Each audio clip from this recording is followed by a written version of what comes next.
Sir आप जानते हैं कि आजकल एग्जाम्स चल रहे हैं और हर स्टूडेंट जो है, जो हर बच्चा है, घर में कोई ना कोई बच्चा जो है पढ़ाई और एग्जाम में बिजी है। अब इसके बाद जब रिजल्ट्स आ जाएंगे उसके बाद पेरेंट्स को सबसे ज्यादा जो टेंशन रहेगी वो ये है कि बच्चे को किस स्ट्रीम में लेकर जाया जाए। क्या एस्ट्रोलॉजी में ऐसी कोई रेमेडी या एस्ट्रोलॉजी में ऐसी कोई गाइडेंस होती है कि बच्चे को इस तरीके से गाइड किया जा सके कि उसका जो फ्यूचर है वो उसी स्ट्रीम में जाए जिस स्ट्रीम में उसके जो स्टार्स हैं उसको बोल रहे हैं। नेहा जी, आपका ये प्रश्न जो पूछना है ना, ये बहुत अच्छी बात आपने आज ये क्वेश्चन पूछा, क्योंकि अभी एग्जाम्स, सबके फाइनल एग्जाम्स जैसे जैसे सबके क्लियर होते जा रहे हैं, तो माँ बाप के लिए ये बहुत बड़ा चैलेंज है। मैं बीइंग ए पेरेंट, मैं अपनी बात भी कहूँगा। मैं भी एक दो बच्चों का बाप हूँ, तो मुझे पता है कि मेरे जो बच्चे हैं उनको करियर सेट करने के लिए मुझे उनके साथ कितनी मशक्कत करनी पड़ी। ऐसा होता है, हम लोग सोचते हैं कि हमारा बच्चा डॉक्टर बने, इंजीनियर बने, वकील बने, जज बने, या इस स्ट्रीम में चला जाए। पर ऐसा जरूरी नहीं है कि जो स्ट्रीम आप पसंद कर रहे हो, पहली बात तो वो बच्चे के ऊपर वो स्ट्रीम हम थोप सकते हैं। या ऐसा भी जरूरी नहीं है कि जो चीज आप पढ़ाना चाह रहे हो बच्चा भी वही पढ़ना चाहता है। एक ये चीज है। दूसरी चीज ये होती है कि आप जब भी कुंडली के अंदर एनालिसिस, हम लोग जब भी कुंडली में एनालिसिस करते हैं, तो मैं आपको एक एग्जांपल बताता हूँ, और ये मैं अपने ऊपर बता रहा हूँ। मेरे मेरा जो बेटा है, क्योंकि मेरी फैमिली के अंदर काफी लोग मर्चेंट नेवी में हैं, तो मेरी बेटा जो है वो चाह रहा था कि पापा मैं भी मर्चेंट नेवी में जाऊँ। मैं आपको एक फादर की तरह ये आपको जो चीज आपसे शेयर कर रहा हूँ। तो उसकी कुंडली के अंदर जब मैंने उसकी चंद्र की स्थिति देखी, तो मैंने कहा बेटा आप कुछ भी कर सकते हो, लेकिन आप मर्चेंट नेवी में नहीं जा सकते, क्योंकि आपकी कुंडली में आपको लंबी समुद्रिक यात्राएं करनी मना है। अब आप सोचिए कि करियर और पढ़ाई के अंदर बाधा नहीं है, लेकिन समुद्री यात्राएं उस कुंडली में मना है। तो मुझे अपने बेटे को मत्स्य नेमी से जाने से मना करना पड़ा। अब इसी तरह से किसी का राहु सप्तम भाव में है या पंचम भाव में है, अगर वो आदमी बिजली से रिलेटेड काम करना चाह रहा है, या उसने कर लिया, या उसने इलेक्ट्रॉनिक डिप्लोमा कर लिया, तो उसके लिए पूरी जिंदगी उसकी पढ़ाई उसके किसी काम आने वाली नहीं। मैं आपको फिर दूसरी एग्जांपल देता हूँ। मैं अभी नेगेटिव बातें कर, क्यों?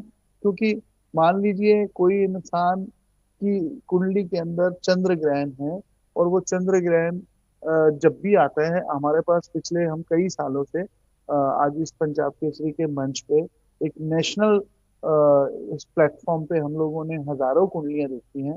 और मैं अक्सर ओपनली बेबाकी से एक बात बोलता हूँ कि इस इंसान ने जो पढ़ाई करी होगी उसका इसको फायदा नहीं मिला होगा। ये बात क्यों बोल पाता हूँ? क्योंकि जब जब चंद्र ग्रहण कुंडली में आता है, इंसान अपनी जिस चीज के अंदर वो जो चाहत रखता है उसे पूरा नहीं कर पाता। अब मान लीजिए माँ बाप ने पढ़ाई में अपना सारा कुछ बेच के उस बच्चे को पायलट बनाने के लिए 1.5 करोड़ 2 करोड़ रुपए जो उसका खर्चा आता है वो करवा दिया, तो क्या और वो पायलट नहीं बन पाया? माँ बाप का पैसा भी वेस्ट हो गया, और बच्चा अलग से डिप्रेशन में चला गया। इसी को मैं और उलट लेके चलता हूँ। मेडिकल लाइन, आज क्यों भी कोई भी पढ़ाई को आप अगर पढ़ना चाहें, आप एक बार स्ट्रीम में घुस जाओ, आपका लाखों करोड़ों रुपया माँ बाप का दाव पे लग जाता है। और जिस तरह से एक पुरानी कहावत थी कि माँ बाप को एक और लड़की को विदा करने के लिए दहेज की चिंता होती है, आज उससे 10 गुना 50 गुना ज्यादा चिंता आज माँ बाप को अपने, चाहे वो बेटी है चाहे वो बेटा है, उसको एक अच्छी एजुकेशन लाइन में डालने की चिंता होनी शुरू हो चुकी है। अब इसका उपाय क्या है? इसके इसके अंदर हमें हर माँ बाप को क्या करना चाहिए? मैं ये नहीं बोलूंगा कि आप मुझे फॉलो करो या मेरे से फॉलो करो, पर मैं आपको कुछ स्टेप्स बताता हूँ। सबसे पहली बात, आप मैंने कम से कम हर ग्रह वाइज, हर भाव वाइज एक अलग से पूरा प्रोग्राम बनाया है, जो फ्री ऑफ कॉस्ट यूट्यूब पे पंजाब केसरी, कुंडली टीवी और मेरे अपने एस्ट्रो एडवाइस इंडिया के यूट्यूब चैनल पे अवेलेबल है। आप उसको देख सकते हो कि किस भाव के अनुसार कौन सी स्ट्रीम लाइन चुननी चाहिए। ये मेरी तरफ से जो प्रयास है वो मैंने अपनी जनमानस की सेवा के लिए किया। दूसरा प्रयास है, एक प्रोग्राम आता है डीएमआईटी।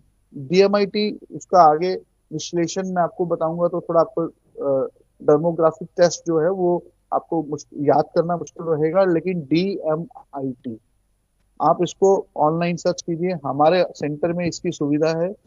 हम बच्चों को, जो 5 साल से ऊपर का बच्चा है, कोई भी हो, भले ही 70 साल का हो, फिंगरप्रिंट उसके बाद चेंज नहीं होते, तो हम ये फिंगरप्रिंट्स के स्कैन करके, एनालिसिस करके उस बच्चे की साइंटिफिक, जो कि ये विशेषता जो मैं आपको बताने जा रहा हूँ, ये एस्ट्रोलॉजिकल नहीं है, साइंटिफिक है, और कई देशों में मान्यता है, बल्कि कई देश तो जैसे रशिया, चीन, जापान जैसे लोग DMIT से ही बच्चे के स्पोर्ट्स की सिलेक्शन तक करते हैं कि ये स्पोर्ट्समैनशिप इसमें किस लेवल की है, ये पहलवानी में जा सकता है, जिम्नास्ट में जा सकता है, तैराकी में जा सकता है। उसी तरह से आप उसकी लाइन के अंदर, ये बहुत चीजें एक्सप्लेनेबल हैं।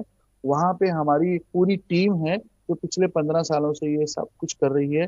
तो आप फिंगरप्रिंट से हम आपको एनालिसिस करेंगे, उसके बाद उस बच्चे की जो स्टडी है, उसके क्या एनालिसिस है, उसके आगे उसको कौन सी इंस्टीट्यूट्स में जाना चाहिए, हम उस इस अपने DMI टेस्ट के अंदर यहाँ तक बता सकते हैं। एक है साइकोमेट्रिक टेस्ट, बच्चे की ब्रेन के अकॉर्डिंगली, उसके उसकी इस वक्त की जो हाजिर जवाबी है और उसको क्या चीजें पसंद है, उसके अनुसार आप अब देखिए, अगर आपके पास कोई लड़का काले रंग का पहन के आ रहा है, लाल रंग की, काले रंग के कपड़े पहने, लाल रंग की गाड़ी रखी हुई है उसने, ब्लैक कलर की वॉच है, हर चीज आपको वो डार्क कलर की यूज कर रहा है, और आप सब कुछ व्हाइट यूज कर रहे हो, तो कहीं ना कहीं आप मान के चलिएगा आपका और उसका कोई मैच नहीं है। इसी अनुसार आपकी क्या पसंद है, आप क्या खाना पसंद करते हैं, कैसा बोलना पसंद करते हैं, कैसा गाना पसंद करते हैं, कैसा रहना, तो ये साइकोमेट्रिक टेस्ट के अंदर आता है। उसकी सुविधा भी हमारे पास अवेलेबल है। हम क्या कर सकते हैं कि उससे कई क्वेश्चन पूछते हैं, लगभग 70-80 क्वेश्चन पूछते हैं। उस क्वेश्चन को उसको ऑनलाइन उसको देना पड़ता है, ताकि हमें पता लगे इसकी विशेषताएं, इसकी रुचि कैसी है, ये कैसे करते हैं। तो DMIT की रिपोर्ट, साइकोमेट्रिक की रिपोर्ट, और एनालिसिस जो एस्ट्रोलॉजिकल एनालिसिस है कि इसकी कुंडली में कौन सा जो योग है वो प्रभावी है, अगर चंद्र ग्रहण है और बच्चा अपनी ही उसी लाइन में जाना चाहता है, तो उसको उसकी पढ़ाई का फायदा मिले। ये कई ऐसे क्वेश्चन हैं जिसके इफ एंड बट्स माँ बाप के पास नहीं है और ना ही हो सकते। परंतु मैं ये समझता हूँ कि कई माँ बाप अपनी जिद की वजह से अपने बच्चों को गलत डायरेक्शन में भेज देते हैं, उनको वैसा नहीं करना चाहिए। और कभी कभी अपने उन माँ बाप को अपने बच्चों की कमजोरी और अपने बच्चों की स्ट्रेंथ नहीं पता होती है। अगर एक कबूतर और एक बाज की एक देखोगे, तो कबूतर प्यार से मानेगा और बाज के अंदर एडमिनिस्ट्रेशन पावर ज्यादा होगी। आप एक मोर को देखोगे तो मोर सबको नाच नाच के रिझाएगा, उल्लू को देखोगे तो उल्लू काम नहीं, इधर उधर देखना पसंद करेगा। तो इस तरह की सबके अंदर अलग अलग पर्सनैलिटी है। कोई आदमी टच करके पढ़ता है, कोई घूम घूम के पढ़ाई कर रहा है। आप देखो, आपके हो सकता है आपके पड़ोसी का बच्चा बालकोनी में घूम घूम के पढ़ाई कर रहा है, परंतु आपका बच्चा हाथ में एक पेन लेकर बार बार उसे ऐसा ऐसा कर रहा है, ऐसे ऐसे ऐसे ऐसे कर रहा है, और फिर पढ़ाई कर रहा है। तो इसका मतलब दोनों की खूबियां अलग अलग हैं, इनका पढ़ाई का, इनको समझने का तरीका अलग है। कोई एनालिटिक है, कोई विजुअल चीजों पे ज्यादा भरोसा कर रहा है। तो ये सारी चीजों को हम लोग DMIT से, साइकोमेट्रिक से, और उसके जो कौन सा ग्रह किस स्ट्रेंथ में उसको क्या बेनिफिट देने वाला है उसका है। जैसे हम लोग सब्जेक्ट चूज करते हैं साइंस के लिए, हम लोग शनि को देखते हैं, मैथ्स के लिए चंद्र को देखते हैं, हिस्ट्री के लिए हम लोग बृहस्पति को देखते हैं। उसी तरह से अलग अलग हमारी एस्ट्रोलॉजिकल विद्या के अंदर भी हर सब्जेक्ट और हर लाइन के लिए प्रॉपर उसके ग्रह हैं, और वो ग्रह आपको कैसे सूट करेंगे उसका एक डीप एनालिसिस रिपोर्ट है। मैं ये समझता हूँ कि ये तीनों चीजों को मिला के एक इंसान को अपने करियर को चूज करने में मदद कर लेनी चाहिए। क्योंकि एक स्टार्ट है जिंदगी, एक बार आप उसमें घुस गए तो आपको उस लाइन को, उस करियर को एंजॉय करना आना चाहिए। ना कि आप सारी जिंदगी यही महसूस करिए कि हम किसी, हमारे माँ बाप ने हमें किसी दलदल में धकेल दिया। ये जो बच्चे इस वीडियो को देख सुन रहे हैं, उनको भी, उनको भी इस पे विचार करना चाहिए। और ऐसा नहीं है कि सिर्फ मेरे से ही, कई ऐसे अच्छे एस्ट्रोलॉजर्स हैं जो ऐसी सुविधाएं देते हैं।